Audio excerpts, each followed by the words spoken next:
Hello, everyone. I'm Hans Engel from the Directors Guild of Canada. Welcome to our 17th episode of DGC Masterclass via Zoom. These are unprecedented times beyond anyone's imagining, which makes me even more grateful that you're here joining us tonight. The DGC recently posted this statement. The DGC is an organization that is strengthened by the talents and passion of diverse creatives and crew.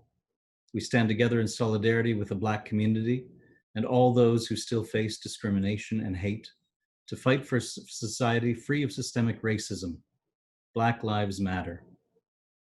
The DGC prides itself on being the place where the creative community comes together to celebrate and discuss the work. With these masterclasses, we're going behind the scenes and talking to some of the top creatives in the industry in Canada and internationally, covering directors, designers, picture and sound editors, with a new episode or two every week. You'll receive a new invitation with a specific link to tune in, and I'm also posting the links on my Instagram.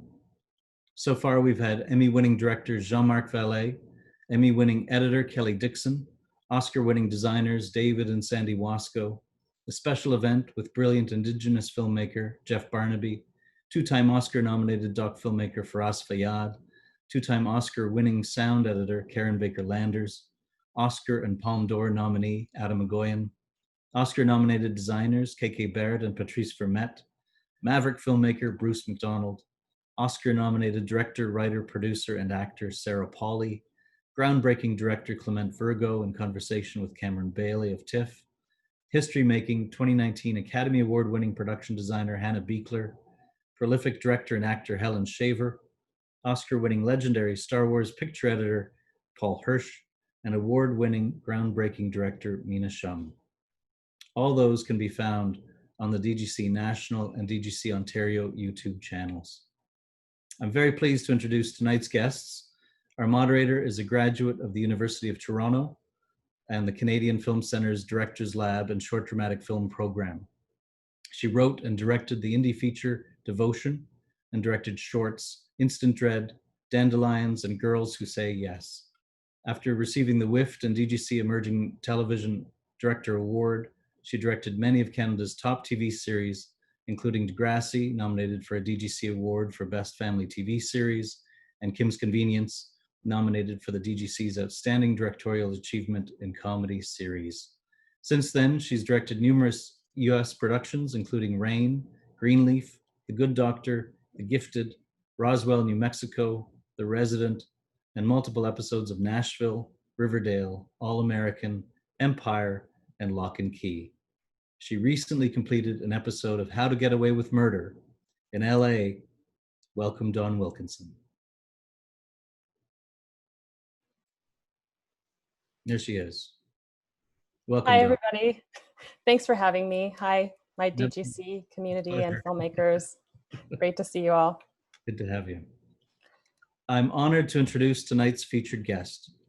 As an actor, director, writer, producer, librettist, mentor, and educator, she is one of the most powerful voices of our time. Her first feature, Eve's Bayou, is considered one of the essential works of the 1990s and was recently selected for preservation in the Library of Congress's National Film Registry. Her second film, The Caveman's Valentine, opened the 2002 Sundance Film Festival. Her third film, Talk to Me, earned the 2008 NAACP Image Award for Outstanding Directing, and Fox Searchlight released her fourth film, Black Nativity, nationwide on Thanksgiving 2013.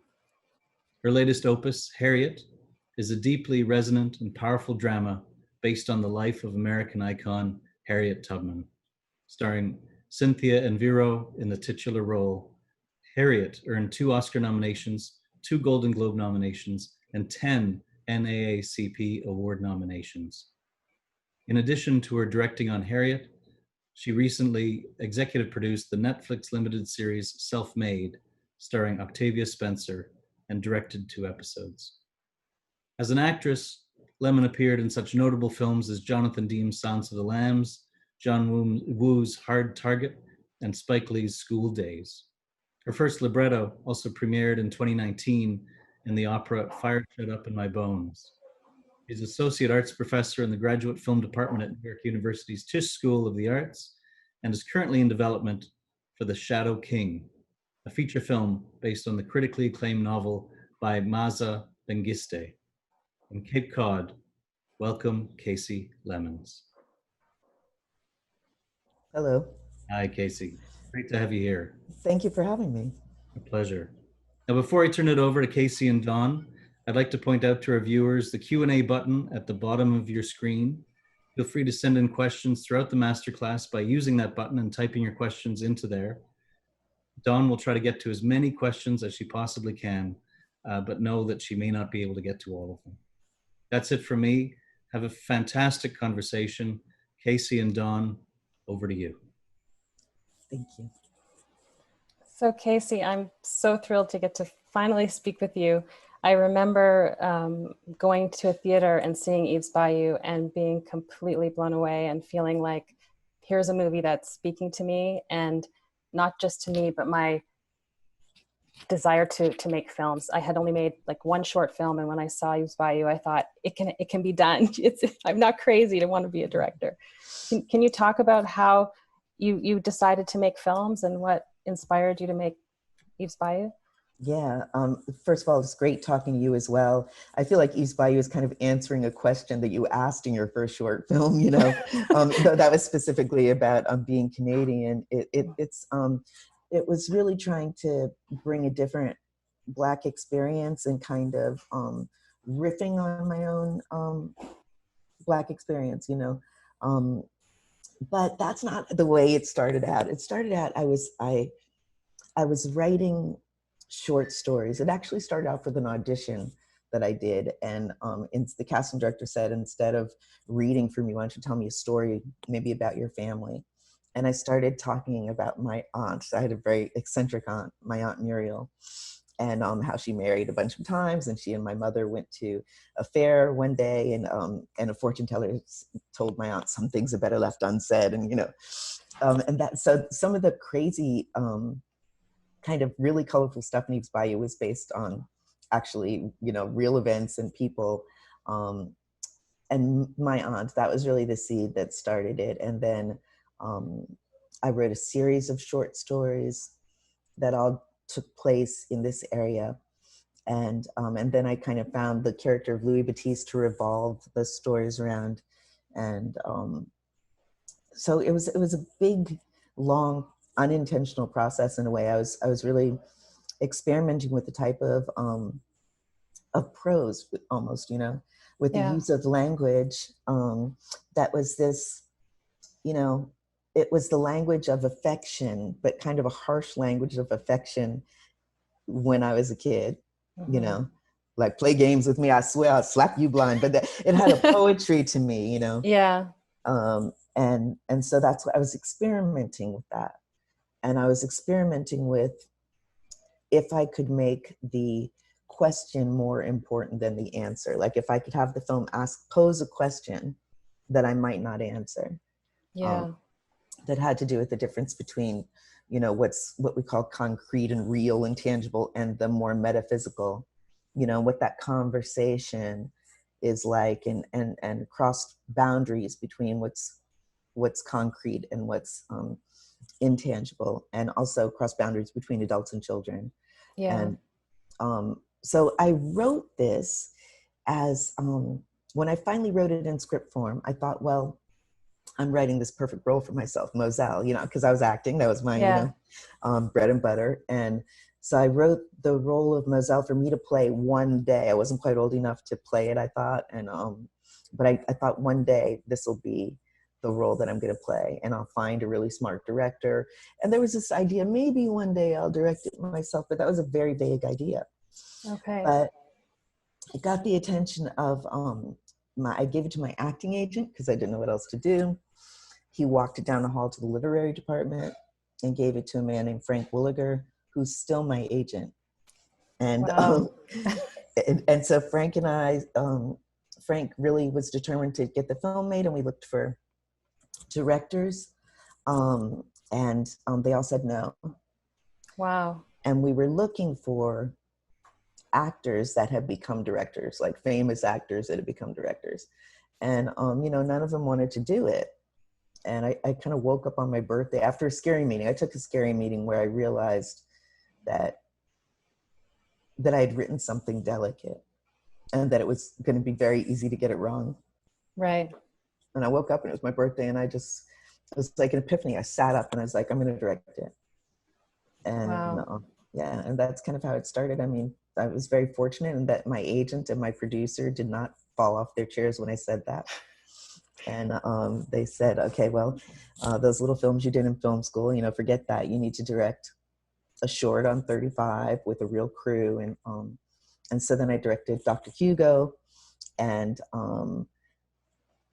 starred my boyfriend, you know, and as the kind of sexy doctor who pays a house call on a married lady. And Sam Jackson saw it and read the script, and he wanted to be the sexy doctor. He was doing a character actor who was getting very big at the time, that he was really a character actor. And I think he wanted to be the kind of sexy doctor.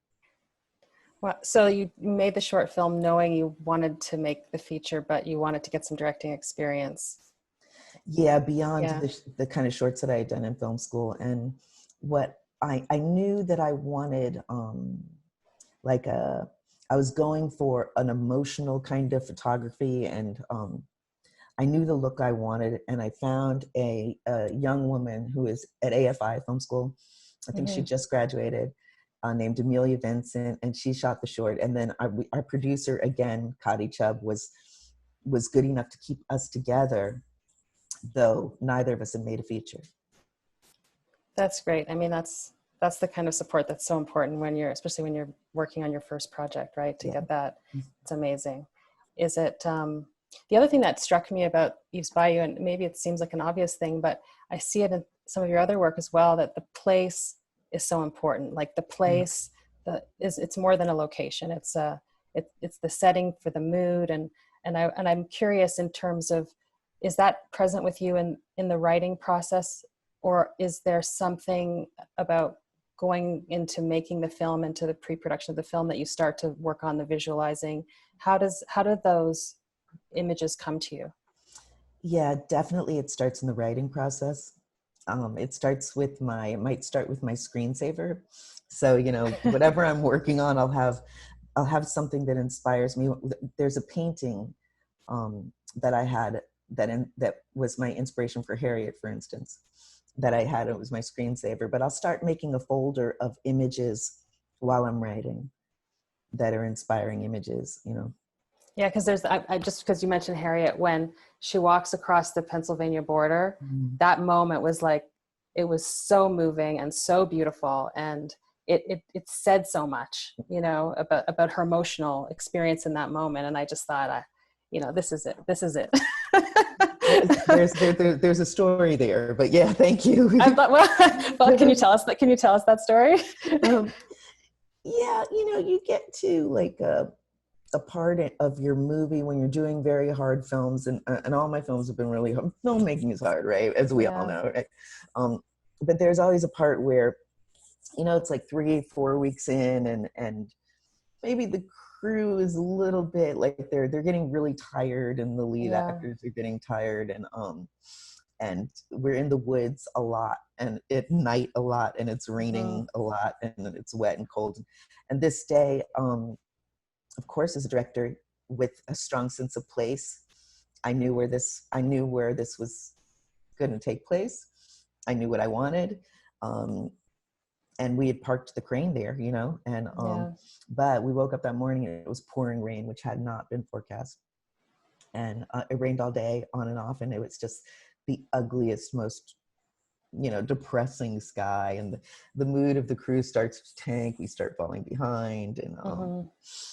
And I'm like, no, we got to get up to the top of this hill, you know? And finally, it's like, we're really not going to get there. The sky's black. It's never going to look right. And at that point, I'm pushing everybody. The scene that we shot right before that, I did in like 2 takes. And you know, I'm on the phone telling hair and makeup to change Cynthia over, you know, in 10 minutes. Can they do it in 10 minutes? And I'm calling Cynthia also, like, you know. And we could not get cars or carts up there. It was so muddy, but we trudged up the hill, finally pulling the camera cart up the hill. And fortunately, we left the crane. And Cynthia, you know, when she gets a little pissed off, she gets determined. Like she's like, fortunately, you know, she's one of those. She's focused. So she was like, I'm gonna be so fast. I'm gonna get to the top of that hill. And we knew, like, if I'm not ready for her when she gets up here, so I was like, okay, when I heard she's coming, it's like, okay, quick, fill the crane, you know. And the second she got on the set, maybe 15 seconds before that, the sky cleared. She gets on the set. We start shooting immediately because we were shooting the scene backwards. So that the first thing we were shooting was her walking, you know. Yeah. And that's the way the sky looked. It was like a miracle had happened, and Harriet walked into freedom. It was kind of one of the great days of my life, you know, in terms of shooting. Wow. Yeah, because it was really, like, I thought to myself, oh, I wonder how they scheduled that to make it, you know, so that they're there at the moment the lighting is perfect.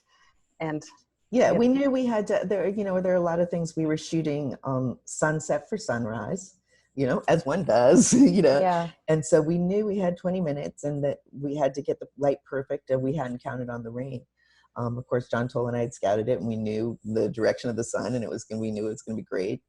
But it was particularly great in that moment. And the, you know, the sun flared the lens and the whole crew burst into tears. And it was kind of one of those wonderful days. It's like those times when you're like, this is why I do this. Right, exactly.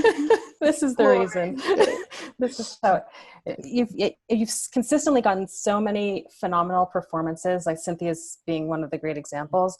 And I just wonder to myself, is it coming from acting, or is it a process that you go through on set where how you're communicating with the cast? Is it in prep? Do you talk and have meetings with them? How is it that you find those performances that just are so great in all of your work? Finding really good actors helps. You know? I can't take credit for you know, all of it. I'd like to take credit for it, but I can take credit for creating a safe set. You know, a set where the actors feel like I got them. You know, like I got their backs and like I'm right there with them. So with Cynthia, for instance, she's a genius, you know, she really is, and just so available and worked so hard, and her preparation was so intense, and she was absolutely there. But what I can give her is, okay, you're in almost every fucking shot, you know, like you're all over this thing. I'm asking you to do crazy things, walk into freezing cold water and, you know, run up. I wondered about that. But I'm going to be there with you every step of the way. We're going to do this holding hands. I'm right here. I have your back. I've got your performance in my hand. I know exactly what to do and what I want. And so I think that those are the things you can give actors that allows them to be comfortable enough, you know, to do their best work. And then I'm not gonna leave it on the floor. Like if I say I've got it, you know, and learning to trust that, you know, trust me, I've got it, you know, and just kind of really creating a safe space and like, I'm going to act this with you almost. You're acting and I'm the director, but I'm going to be right there. I'm never going to take my eye off the ball. And that's, you know, sometimes you're, you know, I call it acting the role of the director. You know what I mean? Like you're hoping you're not going to drop the ball, right? You know, but being reassuring to your talent. Yeah, sometimes I feel like that. If I'm watching the monitor, I feel like I know it's a good take because I'm emotionally going through it. Exactly. like a person, like I'm in the scene, but I'm not, but I am, and that's how I evaluate if it's there. Do you have like do you like to do a lot of takes or a few takes, or does it really just depend on the situation? It depends on the situation. And Harriet, we were on such a tight schedule. We ran through that schedule. And she was so good, you know, that if I got it in 2 takes, then we would move, you know, because we didn't have time. But what you just said is really important because it's something I teach at NYU grad film school.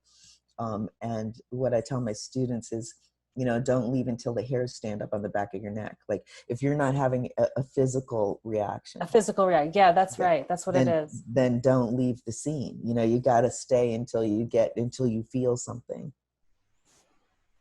That's true. That I learned by doing it. I know until I didn't. Yep. That's sort of something I found out and experienced. And another project that you've done, and maybe we can talk what about some of the differences between doing a movie and doing a series where you're establishing the look and feel like in Self-Made. You're the pilot director. You directed the first 2 episodes. So like I'm interested, and I'm sure a lot of our viewers and members are interested in like what the pilot process is like, and how maybe it's different than developing and shooting your own film. Well, yeah, it's really different. I'd done a bit of television. I enjoyed doing it, but it's a completely different process for me because they've never been my show. You know what I mean? So even though I was involved in Self-Made, I was not the creator. I was not the writer. And but I was the pilot director, so I could set the look of it.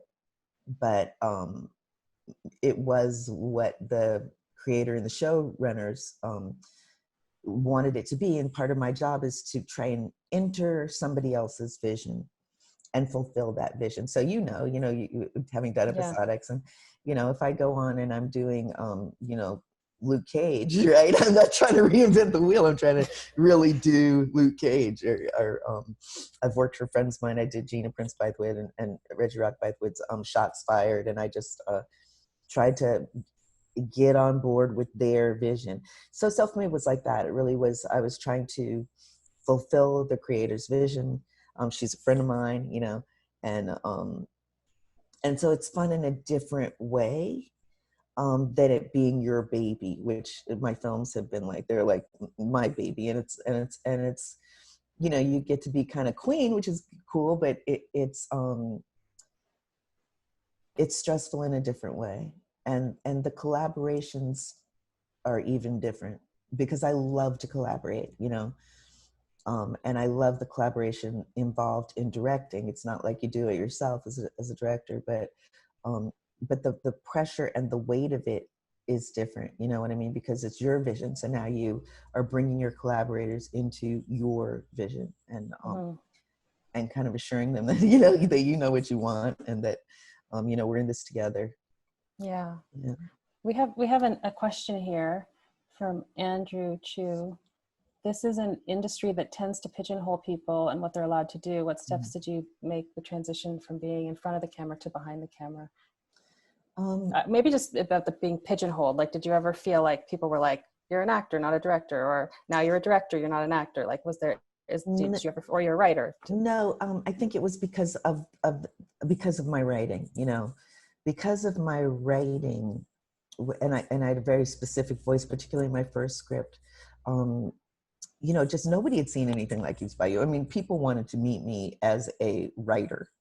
Even people that had no intention of doing the movies would kind of, almost pretend they were interested just to see kind of who had written this. And I don't think I ever had name recognition really as an actor, you know what I mean? It's like, oh, that girl that's in that thing, or, but I didn't really, it wasn't like, oh, there's Casey Lemmons, you know what I mean? And so I could kind of be a writer and nobody knew. And then a very cool thing happened after I wrote Eve's Bayou. Michelle Pfeiffer's company hired me to write a script called Privacy. And Privacy was one of these scripts that got around town. Everybody read it and everybody loved Privacy. And it was not, it was all white characters. I think there's one African-American character. And so then I became known as, the person that had written Privacy. And nobody knew, Eve's Bayou hadn't come out yet, and nobody really knew what I looked like, and so I would go into meetings and people would assume that it was a white writer. Surprise! Yeah. People would look past me to like somebody's assistant and say, who I are really we love meeting? this, Wow.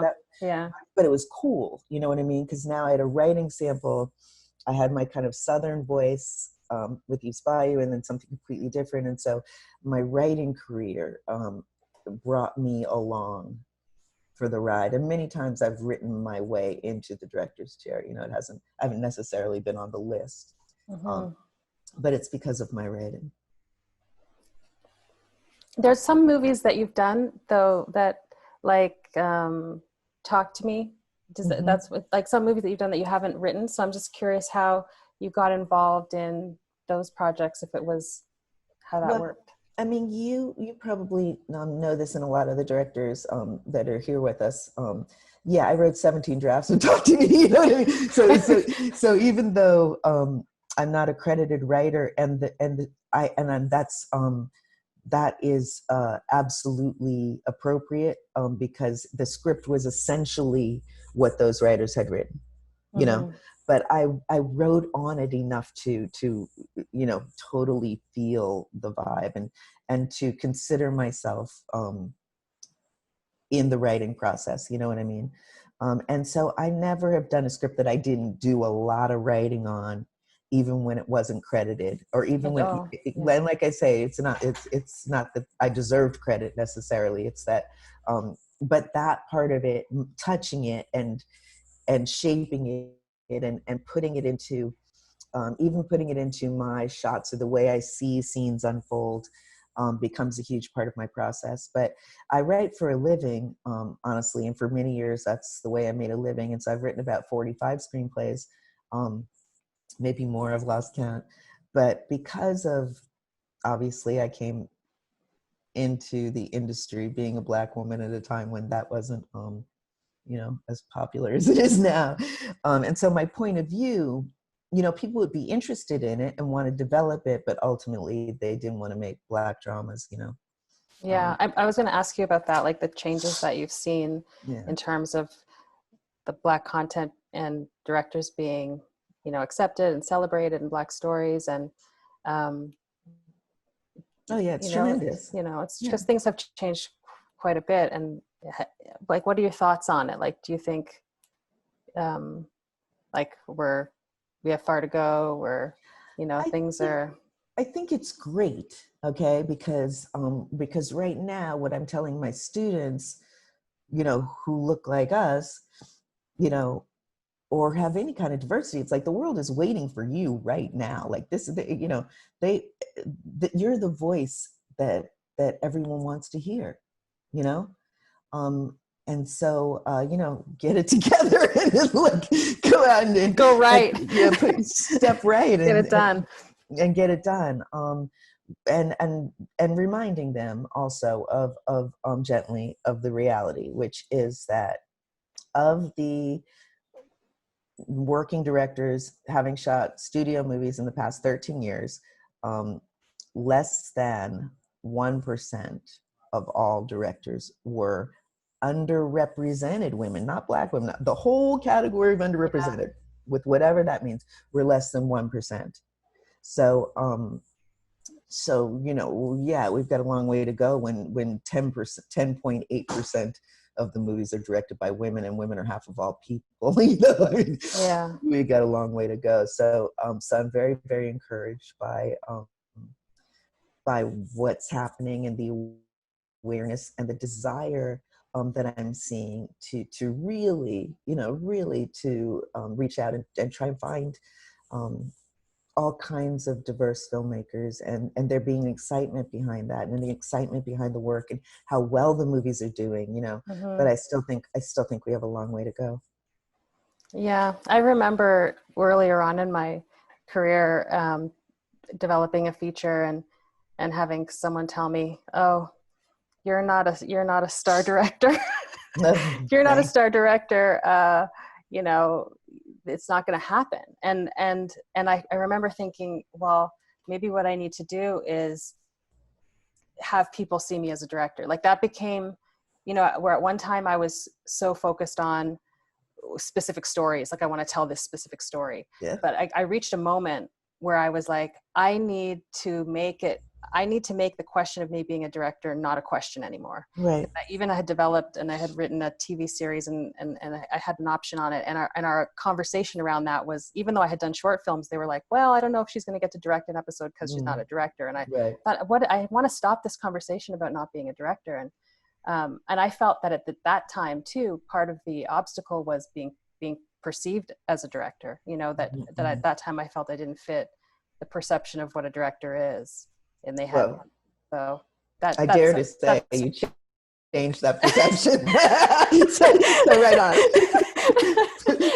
It's 15 years later. Yeah, no, but I mean, as we do, you know, you toil along and with the objective of changing the conversation, with the objective of being seen and you know, having your voice heard and chip away at it, you know, and we're, you know, paving the way for others that are going to come up and hopefully have not as hard a time convincing people.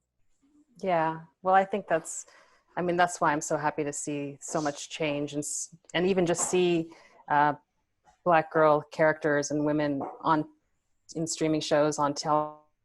It's just so much more than it used to be. I'm really delighted, and so I just it's great. Like you had a movie in Black Nativity, music was really an important role, and I think in a lot of your films, the music has contributed to the tone in different ways. And is that something that you think about? I know people write and they listen to music when they're writing. Are you one of those, or does it come later? I listen to music when I'm writing, but it's just a thing about, like, you know, it's a thing about me that happens that I kind of amuse myself sometimes with how, you know, if I had my way, every movie would kind of have music in it, and with, you know, there'd be letters and, you know, poetry and stuff like that. And the music sometimes sticks, you know. I don't know what I'm not a musician.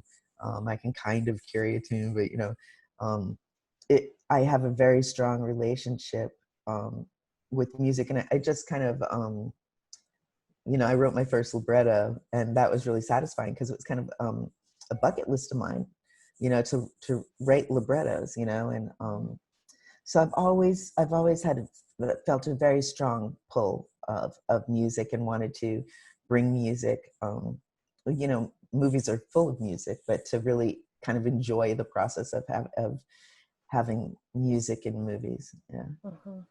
And then with you know, with Harriet, I mean, I want it to be thematic. So with Black Nativity, obviously it was, and with Harriet, because that's how she communicated very important information, you know. So the singing was organic to her, you know, and to the film. Yeah, so sometimes it's character, sometimes it's mood, just depends, yeah. We have a question here from a director named Sharon Lewis, and she says, Casey, do you have any tips to deal with challenging cast or crew? Mm-hmm. If anyone doesn't fall in, what do you do when they don't fall into line? You know, Sharon, it's funny because I talk to my students about this. You know, I tend to be very warm and pleasant, you know, and I can be intense when I'm directing, but I try and be upbeat and very pleasant. And I think that there's a power in that because it's very spooky when I stop being that, you know? And so my first thing is, if you're kind of too intense all the time, you lose some power. But if you're warm and pleasant, and then you suddenly go, hey, can we talk? Yeah. So do you have a problem? Because I'm sensing something. You just get suddenly spooky. You know what I mean? Yeah. Then people are like, oh, okay, she's having a real conversation, and this must not be cool. You know what I mean? So I modulate my tone is what I do, and I save that person, you know, for when I need her. But usually just very direct. Do we have a problem? Do we need to talk about this? Or I'd like to talk to you, you know. Can I have a minute? You know, I want to, let's talk about this. And usually being very upfront. So not engaging in passive aggressivism, you know what I mean? Being very direct, coming at it very directly. And look, acting is hard, you know, like, so I'm also an actor, so I have a lot of respect for what we're asking them to do. You know, I think that as directors, we can sometimes make the mistake of thinking like it's a miracle what they do, you know, but right. it actually requires because of craft, yeah. vulnerability, you know, and they're naked, you know, in our hands, and we have to make sure that they feel taken care of. And everybody's different. You know, some people let off steam in a way that can feel unpleasant. But once you know that actor and you say, okay, well, that's the way he lets off steam. You know, That's a really good way to describe it, because I've been in that situation where, you know, you're just, it's always the most unnerving when you don't see it coming. Like it's a scene that didn't seem like it was going to be controversial, and an actor comes into it with an issue, and I've learned that it's true. It's like a personality thing. I didn't look at it like letting off steam, but that's what it is. They have stuff that they have to say it and express it before anything else can happen. Right. And I've embraced that process too. It's funny when it's like an episode and you're just dropped in, and then you know, I always feel like I'm there just long enough to kind of get to know everyone in the best way to communicate with them and to get the best performance. And right when I really figure it out, yeah. Yes, I'm done. Been there. Yep. You know, that's why it's nice to go back. I find it's nice to go back to a show because there's even though I always find there's things that are different, because it's like you think you have this memory and it was a certain way, but then maybe your AD is different, or your director of photography is different, or you're using all different sets, and you have a different script and a different writer, and it's actually not exactly the same. It's just not. But the cast part is always a pleasure when you know who needs to let off steam. Right. Who needs to let off steam, and I try not to react to it. Like, oh, do you feel better now? You know what I mean? I try to just like, okay, so, you know, that happened.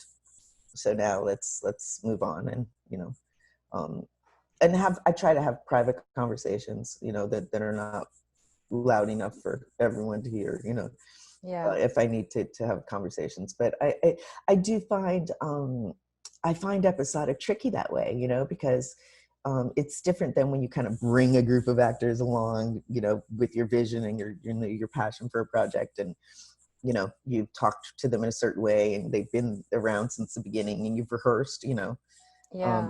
It's different. But I think that, you know, people management is part of the job, right? And I think realizing kind of that everybody's different, you know. Some people, and I had this wonderful training. I would say, like, I went to the school of Sam Jackson and Eves Bayou, you know, like, so it's such a great performance. Like when I rewatched it, I was like, he's so, I mean, he's amazing. And but he's completely different than directing children, you know, than Journey was, you know, so they were, it was like from Journey to say, you know, Sam. Right. With these wonderful actresses in between, and, you know, all kinds of, you know, Diane Carroll, and, you know, just these great personalities, and, you know, and Lynn Whitfield, who really likes her director right there. You know, she likes, you know, whereas Sam, you know, he'd be like, you have directoritis, you know, like you could feel myself annoying him, you know, so it's like, but that was great learning. It's like, when do you step back? You know, or knowing that somebody doesn't want to cut, they just want to go again right away, and somebody else wants to cut. Yeah, that's tricky. That's that's something I actually ask when I go prep a show. I'm like, okay, tell me about the cast. Like, you know, who doesn't, because it helps me, even though you can't always accommodate everyone's best case scenario. It's nice to not have to learn it all on the first day. And I've been in that situation too. Like on Lock and Key, I had adult actors and young actors, and it's almost like speaking different languages, you know, like, because you're speaking about motivation and character or technical stuff that they might want to know in terms of pacing, because, you know, experienced actors can just give you whatever you ask for. And then the kids like get down there, and just like my thing with directing with kids, I usually try to get right into their eye level and talk to them about the scene. Like, did you know what's happening? Like, can you do this? Which is, you know, totally different than. Yeah. And I might do things, you know, we're never supposed to be result oriented or anything like that as directors, you know, but with kids, sometimes, you know, you can be like, wait a minute, are you awake? You know, run around the block and come back and do it. You know, jump up and down, shake a little bit. Because just keeping their energy up, you know, and knowing when they need a break, you know. So kids are different. So the great thing about East Bayou is that I had all these different types of actors, and I started to kind of get adept at feeling people out and just seeing who needed what, and and so it was a great lesson, Yeah. We have a question here from Camille Hollett French, and she says, "Hey, Casey and Don, I'm currently in the producer's lab at the Whistler Film Festival. Can you speak a little to the relationship between a writer, director, and producers? What does your ideal producer look like? What can producers do to make your life easier during a project? P.S. We'd love to have you come talk to our group." Hi, Camille. Camille, I think this is a really important question. For me, it's really important, this relationship between the director and the producer, especially doing a lot of independent films. But I think in any film, the director really wants a producer who's got their back, Obviously, there's politics involved in the job, and so many jobs in our industry, but you really want a producer to understand on a profound level your vision, to really understand it so that they can help you defend it, they can go talk to the studio while you focus on the actors, or that they are able to really understand it on a profound level, what we're trying to do together, and that they're never at odds with what we're trying to do together. So we, somebody who can get in the trenches on the same team fighting the same fight and really help me fight that fight, and who can keep me honest and make me better. That's what I want in a producer. A true collaborator, Yeah. And Sonia is asking, if the studio has a different vision from yours, how do you navigate that? Yeah, well, that's rough, and unfortunate, honestly, because the vision has to you really want them to get on board with your vision. In terms of specific notes, the way I deal with notes is I try and listen to the notes and listen to the notes behind the notes and feel the ones that stick, like, okay, that just meant something to me. It might not be exactly what they're asking me to do, but I think I see how to solve the issue that they're having. But I look at them I look at notes as a way to make my own voice stronger. So that's the trick. Like, how do I take what they're saying to me, and use it to make my own voice clearer and stronger? Because in films, it's always going to come back to me, right? If I'm the writer, director, or the director. When they don't get behind the vision, I think that that's a bad situation, and that's happened to me for sure. And it's not pretty. It's like you have real odds, and then you have some decisions to make. How far can you go away from your intention and towards something that might make them feel better about it. But you can't bail on it, right? So you've got to try and work it out. I mean, ideally you want to bring them back to what we all loved about this project, and why you wanted to make this project, why you gave me the money in the first place. But as my agent once said to me, it's not my money. It's like, it's not your money. I mean, once somebody gives you money, they are an important collaborator, right? And even though it's like, I want to take my toys and go home, you can't do that. It's now we're in a collaborative relationship. We're really part of each other's process, because you're affording me my process, and I'm delivering to you a product that hopefully is gonna be work out for all of us. So I take that collaboration very, very seriously. So I try to make it work out, even if feel crushed in the moment. I try and get up the next day ready to problem solve, and I think that that's what we all have to do. I love the idea that the notes are going to make your vision stronger, and because that is like the best way to look at it. Like, I'm going to look at it in that way, because it's true.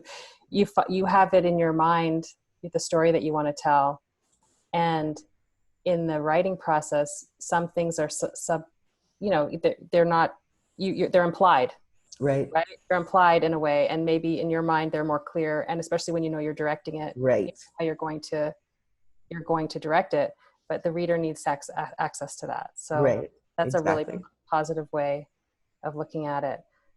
Well, there's a question here from Ryan saying about diversity, and this is a hot topic. There's been a lot of emphasis on diversity, but that diversity opportunity usually ends with looking for Black women while Black men continue to be excluded from some of these calls. When or how do we make more men's voices heard in this new world? Well, actually, statistically, Black men are, there are more of them making studio films and making films. They're but I hear what I think you're saying, but statistically, you're doing better than we are. I mean, I think that the idea is that we just have to be inclusive of all voices, until we achieve something looking like representation. Because I don't know, I think our work is like a time capsule of who we are and how we express and what our hopes and dreams are and what's our imagination right now at this moment. It has to kind of look like us. So keep plugging and keep out there, keep your voice out there and keep working towards that goal, and as an educator, I'm always doing my best to try and bring forward the voices of everybody that is underrepresented, or and it's not just women, it's not just women. It is all kinds of people that feel marginalized or have been marginalized or clearly marginalized, and we just have to be true to our voices and keep with it. But I'm thrilled we're in a time where people are interested in Black women, because frankly, less than 1%, how can you be less than 1%, all underrepresented women? So, we got a long way to go, but we all do. We all have to go a long way to go. And we're going to do it, we're doing it individually, and we're doing it together, so be true to your voice and hang in there, and, best of luck. Yeah, and I mean, you make a good point too. Is like I think community, like reaching out to other filmmakers, is always important too. Like to help and develop your community of peers who can respond to your work and advise, even just encourage you, right? Because that sometimes you just need that. Like you just need someone to say, keep going, Absolutely, keep going, don't give up, because that's sometimes that's what it takes, is just continuing to try, right? In terms of like how long do you find like developing a project? Is there any I know every project is different, but is it something that you spend years developing your film projects, I'd imagine? How does it like, what's a fast turnover for a movie? Harriet was super fast. So I got on the project officially in August, and by the next August, by the next July, we were shooting. So that was incredibly fast. Yeah. Considering that I did a full and very deep rewrite of the script, and months and months of research, so basically by the time I had done my research and written my drafts, and we sent those drafts out, within a couple of months, we were in Virginia, and so that was the fastest it's ever been. That was like head-spinningly fast, whereas a lot of projects, many of them have taken me years and have come together and fallen apart and then come together again, at a slightly different time. You mentioned research, and I think there's a number, like when you are working on a story that's based in, real life or history, how do you work with research? How do you know where to find the story, and does it inspire you visually as well? Like, I think it'd be interesting to hear a little bit about how you work with the research. Yeah, I'm really geeky, so I love doing research. I think it's very satisfying, but with somebody like Harriet, I really wanted to get her, and I try to, with historical characters, real people, I try to channel them. I try and really bring their voice right into my realm, right next to me, right, so that I feel that I'm in conversation with them. So it's not just research that you do by reading books, it's research that you do by opening your heart and your mind and really trying to receive, what the character's saying, and so that becomes a very important process to me, but I like the book research too. I do. I love it. I love to infuse a movie with the research in a way that you don't feel it, but it's there. Mm-hmm. That makes it deep. Mm-hmm. Makes it deep. Let's see, there's a couple questions here. Is there anything else you could say about directing children that Andrew Chu is asking? Yeah, I mean, children are great. Children are wonderful. I love directing children because they're very open, but they need to be protected as well. So it's really how do you you always want to expose the character and protect the actor, right? So so with children, it can be very important to protect the actor, but to allow them to feel safe enough to expose their characters and to let their characters feel pain or grief or whatever that character is going through. And so sometimes that requires if it's not 100% in the scene, you have to find it someplace, help them find it someplace else, and so I will, I might say, okay, think of a moment when you were very afraid. You don't have to tell me what that is, but can you, trying to find what they could access. I also do a lot of talking off. Remember that this is, sometimes we forget as directors, but a very valuable tool is talking off camera to an actor while they're acting. I find that I use it more with kids, talking to them off camera, right? So getting them through that take. Okay, look at her, look at you, that's your mother. I did this a lot in Harriet, working with very little kids who were the young enslaved children, getting them through the scene where they were supposed to be very afraid, where she's seeing her mother kind of hurt by this man, her slave owner, and she was 4 years old, so how do you talk? I'm off camera talking to her. I'm talking her through that performance. I actually like that. I mean, I like that technique. What I do is I will ask them sometimes, like maybe with teenage actors, I've done it too, or when it's something technical, where there's something that has to be responded to, and it's just and I need to cue it in some way.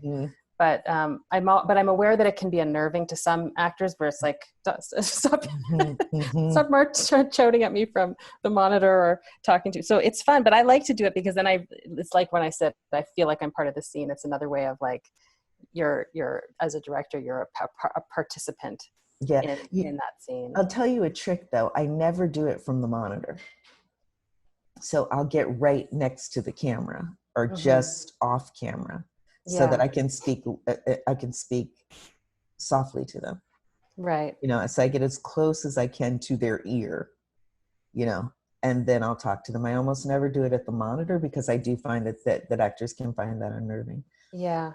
But if you can get close enough, like right behind that flat, so once I see what I'm seeing in the monitor and I know, okay, I've got to get them to go a little bit further, I'll take my clamshell and get as close as I can. Yeah. To their ear. I love the clamshell too. Yeah, it's good. It's one of those things that I like, that's new, and I like it. Love it. Yeah. So is it like, are there moments where have you ever felt like on a project that did actually proceed, have you ever felt like it was over? Like, oh yeah. Yeah. And how did you get over that feeling of why am I doing this? What's the point? Frustration. Well, when you say did I ever feel like it was over? Do you mean, I mean, one time I had like talked to me, we put it together, and I went up to Canada to location and opened my offices and started hiring people. And then I couldn't close a deal with an actor. And the whole movie fell apart, and I had to, like, my friends had a going away party for me, like, you know, and I had to, like, go home, you know, I had to, like, it fell apart and I had to go home. And I was like Hillary Clinton, not believing that she didn't get the nomination. I was just like, I was in absolute denial, and I would send emails at 3:00 in the morning. And finally the producer said, you know, Casey, you got to stop, you know, take a nap. You got to stop. And the crushing realization that it was really over for now.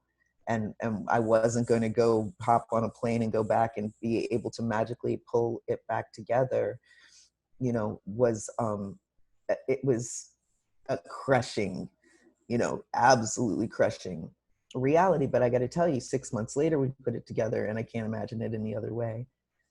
Right. So it's just, you got to let go sometimes. Yeah, you've got to let go and let it come together the way way that it comes together best. Exactly. We have a question here. Did you learn anything from Spike and Jonathan Demme that you applied once you started directing?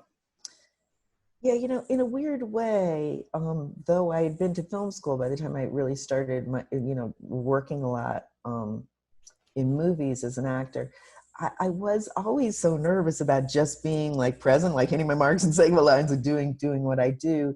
I didn't study them. However, I knew it worked for me. So Spike would, you know, be like quiet, you know, and I liked that. And Jonathan was intense, present, and upbeat. And I thought, wow. And I was like, just with you, like just focused, you know, in a kind of intense way, but just pleasant and upbeat always. And I thought, you know, if I could be intense and pleasant and upbeat, that's really something, you know, if I can bring all those qualities in. So I'm just really, you always knew you had his complete attention, and he was focused on it. And yet he was funny and cheerful and just upbeat, you know. I loved Jonathan, and I love Spike, and I loved my acting career and the people that I worked with, and I learned so much from them. But mostly I learned how I wanted to be with actors, you know. Yeah. Which is a real gift. It's interesting how your energy and your personality and just the way that you communicate sets a tone as a director for the cast and for the crew, like, and finding that, I mean, for myself too, finding that place where you're yourself in and can be inspiring and can be confident. I feel like part of it is it's something about directing is connected to like knowing who you are as a person too, and being comfortable with who you are and being able to like share that and let people in. I don't know. That's something that I mean, if you're not comfortable, it's really difficult for people to be comfortable, you know? Yeah. I mean, I think that one of the great things that I teach my students, and I can really see them improve, is how to take the focus off themselves, because they're self-conscious. Like, am I acting like the director? I'm like, you don't have time to be self-conscious. You know, you have to be focused on what you're seeing or you might miss it. So you have to take the weight off yourself and just be focused on, you have to be present enough to know what you're seeing so that you can have the physical reaction, you know, that we want, right? So I think that that helps me. For instance, I can be very, I have an anxiety disorder, you know, I can be anxious and self-conscious and all of those things, but when I'm directing, I'm not, because there's so much you have to do. You know, you have to focus so hard that it takes me outside of myself in a really wonderful way, and I'm able to just focus on what's in front of me. Oh, what's that's around. Great. Yeah. The point you made about being present too is something that I experienced when I first got my first episode or two, probably the first couple of episodes, so concerned about doing a good job and telling the story in the time and doing all the right things that I would exhaust myself in the prep. Like I would, there would be reams and reams and reams and reams of paper. One producer came in the office and said, "It looks like a beautiful mind in here." Like drawings and lists and while I'm always happy to have the prep, I realized, you know, there's an amount of energy that I need to save and have with me on the day. Like right. I need to, there's gotta be a way to to preserve some of the creative energy. Do the prep that you can do in the time that you have, you know, which is different depending on the show and everything. Right. But, you know, get there and just make sure that you have that energy so that you can be in that moment and you can pay attention. Because if you're really, really like, it's not done just because you prepped it great, you know? Right. It's not done just because you prepped it great. There's this whole other thing that has to happen that has to do with like alchemy, you know, that has to do with and things people's that are the collaboration, like that's right. what happens, because you can't be so distracted by what your plans were, and someone has a great idea and it's like, wait a minute, I'm still like reviewing my plans. Right, exactly. You know? No, you have to be open and go, you know, you have to know your plans so that you can kind of forget them if you need to and go with the flow. Kind of they're in your mind and they're part of your just thought process. But prep, like, you know, for me, prep is an extremely important method for which I can get through my anxiety, because if I'm prepped, I'm not anxious, right? Yeah. So, you know, I love prepping, but yeah, you have to, you know, I live for the moment when the actors come. You know, I love prepping and I love that collaboration, but, you know, I live for the moment when, you know, I'm with the actors. So tell me about your blocking process, because I'm just like, is it something that you've given that? Because I know sometimes actors come with such great ideas about blocking. Do you have it in mind that it should be a certain way? How do you know that what they're offering up is better or different or worth incorporating into your plan, you know? Yeah, I mean, sometimes it's very serious, my plan, you know what I mean? And I get too into it. There's this, just brings to mind the radio station and Talk to Me, and we're shooting a train station. I know I have these long shots where the groups of them walk down the hallways, and I'm going to shoot this in real time without cutting, and we're going to walk down these hallways. And you know, I walked it out saying the lines to myself like over and over, like I know exactly how we're going to do it. And then I'm with Don, and he's like, well, shouldn't we just walk through the newsroom? No, because I've measured these hallways and I've measured your fucking lines walking up and down this hallway. And then it's like, oh God, of course. That's a no-brainer. Of course they should walk right through the crowded room, you know? So it's being able to, like I said, having the prep and then being able to hear a good idea. But often what I'll do is I'll let them do whatever they want to do at first. Okay, so let's get it up on its feet, and I watch what they do, and then I'll say, okay, well, you know, what if you went over to the window or why don't you try it standing here, or you know, I'll just bring in suggestions and see how they feel. But I usually let them do what they want, right? That's what we do, right? Let them do what they want, and then you know, the tricky thing is you know, when your DP's like, you know, if you can get them to walk over there, you're like, how am I gonna do that? Make this sound like an organic idea that has to do with character and motivation, you know? When it's really about the light. But sometimes it's like you gotta hit a mark and be in where I can see you when you say the line, and so it's kind of trying to get there in an organic, you know, fashion. That's the trick. Yeah, sometimes if there's anything I can do with the actual space prior, like, you know, the furniture, you know, occasionally I like it when they have to build a set, like a set that's specific for one of my episodes, and I get to have input on like where the door is and stuff, right? Because I'll try to arrange it so that at least some of it's going to make sense for how I have it in mind, because it's set up that way. Because it's obvious, right? Yeah, no, that's great. Yeah, absolutely. It's fun because I prefer for the actors to be able to have the space to make their contribution in that way. But I've been on shows where the expectation is you tell them where to go. Right. Like I've had people say to me, I don't understand why you would let actors do what they want. Shouldn't the director just go in and tell them what to do? So I negotiate that if I'm on a show where that's the overall tone. Mostly it's the other way, and there's like we love our actors and we want to, you know, make the scenes the best they can be. But if it's a particularly challenging schedule, I've been in that situation before. But you know, I still try and make it make sense. You know, I try and make it make sense to Yeah. them, but I don't like to treat them like props or set No. dressing or storyboards. You know what I mean? It's Yeah. like, that's called storyboarding. Yeah. That's when I can put them exactly where I want them, right, with the right artist. But no, they're living.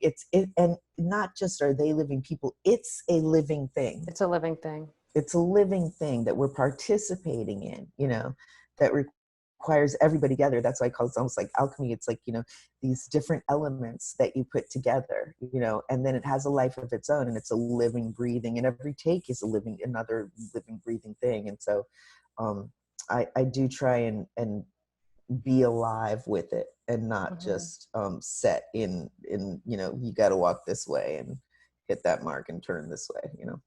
So is it similar to watching a take and physically feeling that it works, that when you watch a scene play out, that you have a kind of visceral reaction to its effectiveness? Yeah, I mean, yeah. I do, and that has to do with, as you know, as all of you know, everything going right. You know what I mean? Yeah. It's like everything kind of has to go right for a good take. It's not just, oh, this is her best performance, but it's like the blocking just is perfect in that take, and when she turned, or how, you know, there are many things that go into making a take perfect. But the interesting thing is, in editing, sometimes the things which I know are perfect, I might, you know, tweak in editing, you know, because in editing, it's performance and story first, you know, always. So not just where the light is most beautiful, you know, in that magic moment. You hope that that works out with your absolute best performance, but performance and story, I put first. Yeah. I'd love to hear more about the editing process that you've gone through. Have you worked with, like, do you have specific editors that you like to work with, or do you have a way that you like to approach collaborating with an editor? Yeah, I mean, it's really super important to me. So I did my first 4 films with Terry Shropshire. So we had everything that I had done with Terry. And so Terry and I developed a way of working in a specific language, and just a way of being together in the editing room that was really specific and really powerful. And she's one of my best friends, like a sister, like a super best friend, but she's also extremely talented and popular, right? So I came around to doing Harriet, and she wasn't available. She was working for my dear friend Gina Prince Bythewood, you know? And so all of a sudden, it was like my world was falling apart, you know? And I had to talk myself out of that headspace and be like, I can find another, you know, I can have this relationship with somebody else, because I hadn't. And then I met Wyatt, you know, and we just fell into our own rhythms, our own relationship, our own way of being in the editing room. And I really, really enjoyed it as much. I enjoy the process of editing, and I enjoy the relationship that I have with the editor, and I love them both, you know. So those have both been very, very important relationships to me. I mean, very important. It's because it's a part of the process that I really find, you know, is incredibly creative and problem solving, which I love, and a lot like writing, you know.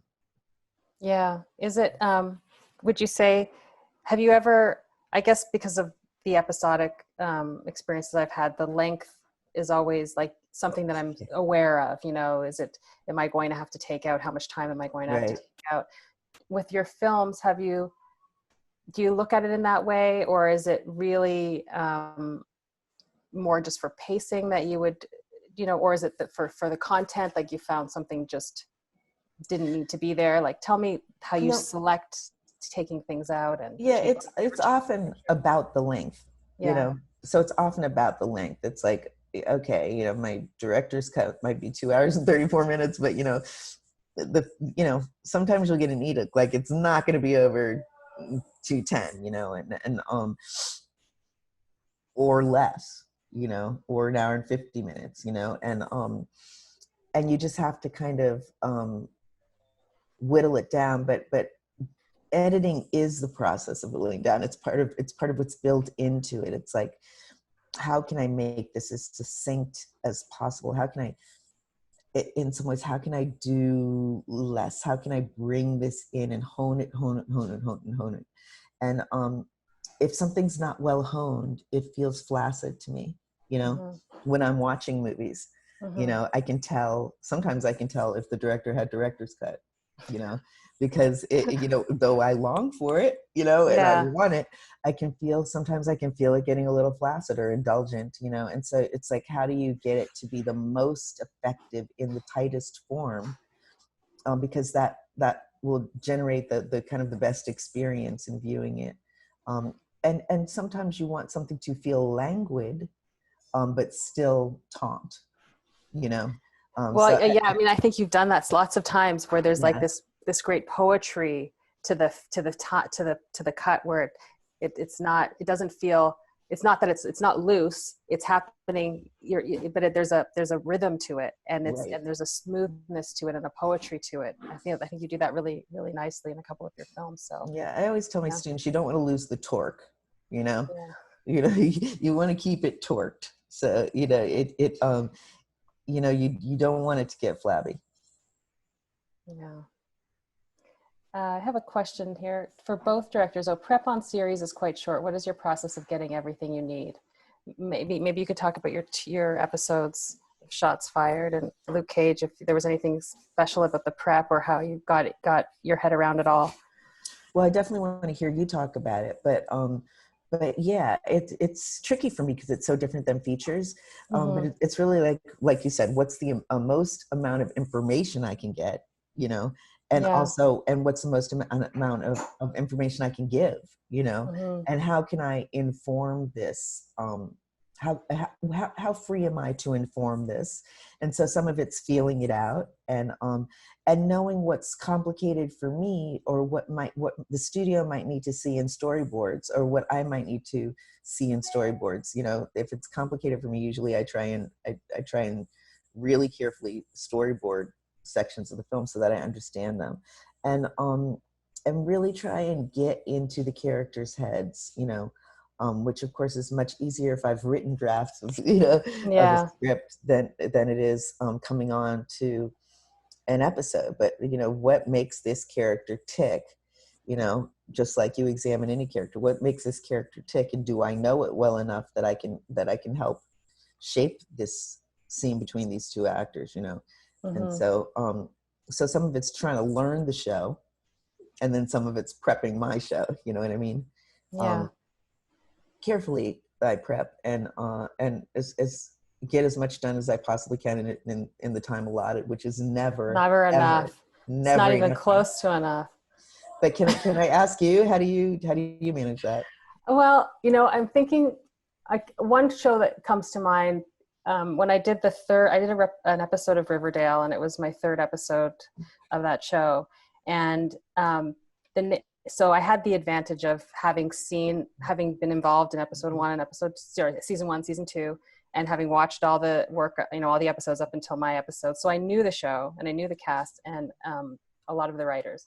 But my episode was to be inspired by The Breakfast Club, which was a movie that I loved, and it was funny when one of the producers called me to say, it might be a good idea to rewatch The Breakfast Club. I'm like, I've seen it like 30 times or more. And I'm not someone who watches movies over and over and over and over, but I've just seen it so many times in my life that, and I even to the point that when I saw it when I was young on VHS, I transcribed the letter that they wrote because I wanted to see what it looked like. Wow. So I knew, so I knew it. Beautiful. Yeah. But what I did was, so I went back to the film and I looked at stills and I thought about what compositions are going to be helpful. Sometimes there might be an action beat that's happening where I'm like, I want to look at how some people have shot this type of fight or this type of, so I'll look for video and film and picture references. But the other thing I try to do, and I think it's something I often do, is it's part of how I approach it when I'm reading the script, is I think about whose perspective is really the one that's most important in the scene at any given time, or whose perspective I'm most drawn to in terms of understanding where the story's at that moment, and making sure that all my visual stylistics don't become a distraction from that they actually support that. And if I have to make a decision, which on every show you do, but like particularly when like that episode, one of the challenges was like a lot of scenes had 7, 8, 10 cast members in them, you know? So how do you can't, I mean, it's challenging. You can't always wide, medium, close when you got 10 people, like you just, it's not physically possible. So I would think about who do, yes, where's the dialogue that I need to cover, because that's always important. But also like whose perspective is really where I need to be, and does it shift? And when it shifts, can I shift? And not necessarily in a oneer, but just like in my overall approach to even like how the blocking is going to work. And then, but the first thing I do is prior to the technical planning is like really trying to understand the movement of the story and the characters, whose point of view I need to be attentive to, you know? Right. Absolutely. Yep. Very, very well said and wise, you know. And I find like every scene has a story. And so I try and tell myself its own little beginning, middle, end, right? And its own little keys as to whose perspective you should, you know, like, oh, this scene is about a girl who watches her friend get undressed and is envious of her, but you know, so you know that in this scene where your perspective needs to be by telling yourself the story of that particular scene, you know. And of course you've got to fulfill the overall needs of perspective and point of view, but within a scene I find like sometimes just following the story of the scene helps you find those perspectives. It's kind of it's a big fascination of mine, and something that I really love to study is point of view. Yeah, and it helps me, I find, particularly when it's something ambitious, like in the script, it's a sequence that's ambitious, and it's not possible to serve everyone's point of view equally. It's not possible. And moreover, if I did that in the editing room, I would have even a greater chance of losing the essence of what I they found compelling. So the trick is like how to shoot enough that it's not handcuffed. The producers aren't handcuffed to my vision, but at the same time, there's enough of my vision that it has the chance of surviving the producer cut. No, absolutely. Because you know, that's kind of a real thing. It's like so shocking. It was very shocking for me coming off Harriet, you know, into Self-Made, and that I had each of the episodes I directed, I have 5 days to edit. And then like, it just doesn't even compute after you take, you know, 5 months to, you know, or longer to, on a feature that you just are there every day, all day long for months and months, and leaving your episode, which now you're very attached to, the flow of it, and trying to get it in enough shape in a very short amount of time that, like you say, that you're hoping it sticks. You hope you get it in good enough shape that the form that you're going for sticks, and because you know it's going to go through producers and studios and, you know, more producers and the showrunners, and, you know.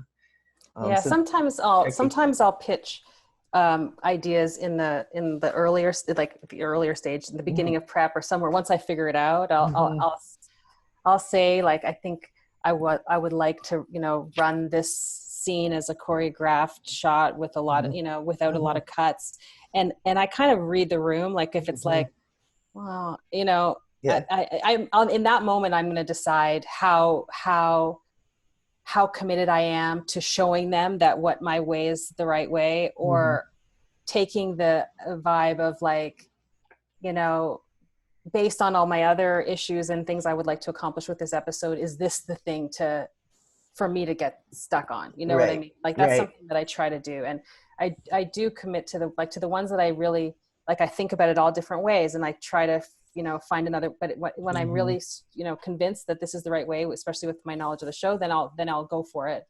But sometimes if it doesn't seem like there's not enough excitement about that particular concept, then I might look for another way to make my point, to get my point across, or the POV across, because I really feel like the best chance you have in episodic to tell to make an episode really good is that you're all your time on those special things is stuff that has a chance of making it. Right. You know, because every once in Right. a while you hear, you know, about the director that came before you, or the, you know, and Right. it's like they, you know, the ADs will say, oh, you know, they spend a lot of time on this one thing and it's not really the show, and, you know, Right. just heads up.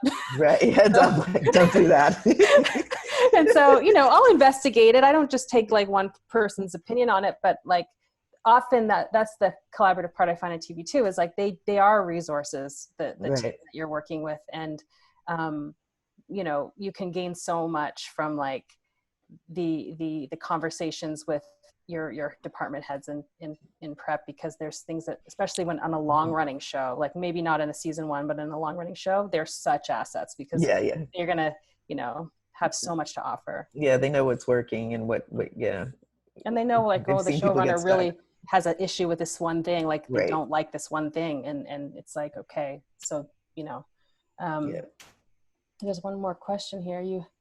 You sound to have a very visual mind already, but being in front of Ernest Dickerson and Tak Fujimoto's camera teach you anything about visualizing a story? Well, you got to remember, I mean, with Ernest, when I worked with Ernest, I was quite young, you know, so I was really just kind of beginning my career. And then with Tak, you know, we had just never, we were like, are we looking into the camera? We're looking into the camera. This is like crazy, because, you know, it's the monster you never look at, right? You Yeah. know, so, you know, it's the thing I'm so used to pretending is not there as an actor. And, you know, and Tak and Jonathan Demme were asking us to look into the camera. So it's like, you know, over the shoulder, closer, and then into the camera. And it's like, and I still see the scene. It sounds limp. My lip is like, it's terrifying too, because all of a sudden you're looking at the monster, you know? Yeah.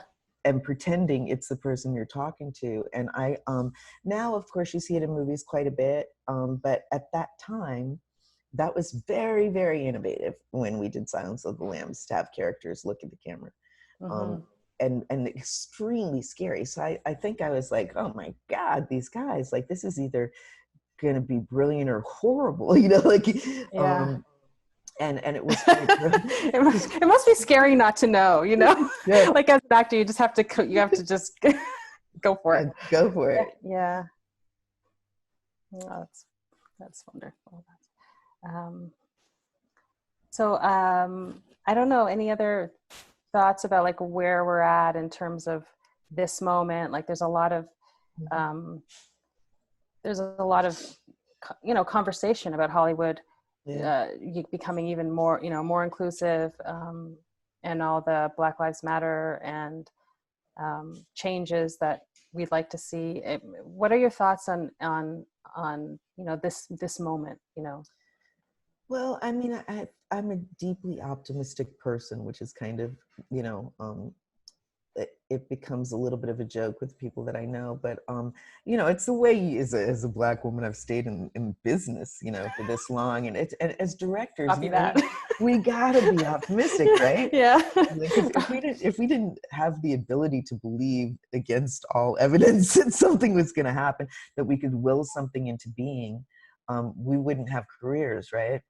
And so that same willing into being, I feel like right now you see huge groups of people wanting to will something into being, and I'm not one to dismiss this will, though we've been here before, Lord knows, and though you know, look, it's been such a long road, so depressingly long, and so we've been saying the same things for such a long time.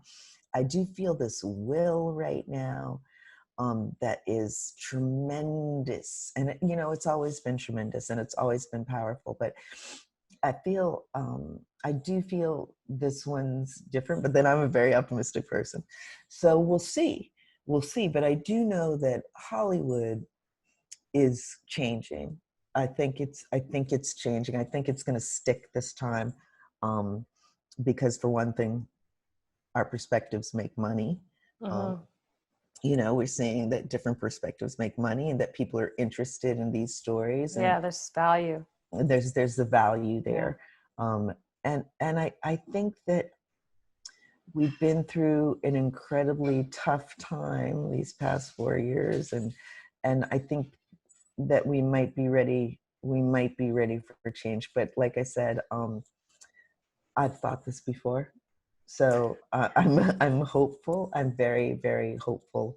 Um, but I wasn't born yesterday, so we'll see. We're But gonna. you wrote a lovely piece in the Washington Post, and you talked about imagination, and you talked about the white imagination, Mhm. and I thought it was a really, interesting and profound perspective, and I just wonder if you could briefly describe, what you wrote.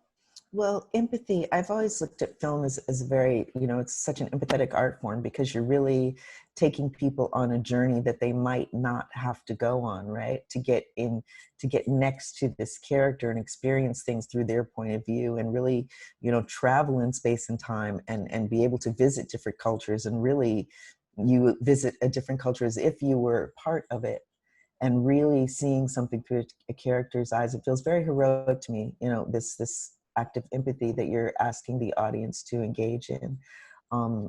And I think that it's imagination. Once you walk away from the theater, do you have the imagination and the courage, by the way, to put yourself in somebody else's shoes as if you were walking in their shoes? Or is it too painful for you to even think about?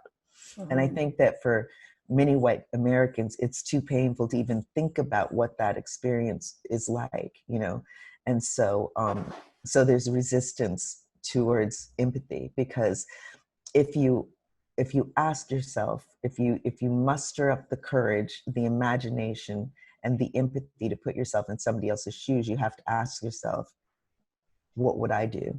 What would I be feeling?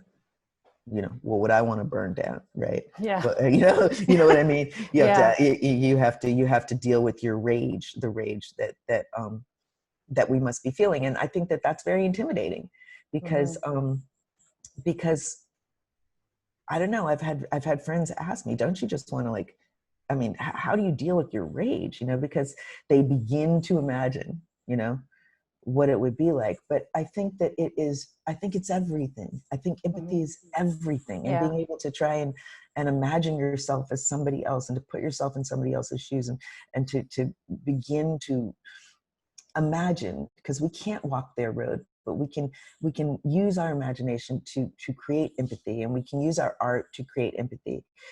But I mean, it's a real exercise in not just imagination, but courage. You've got to have the courage to do it.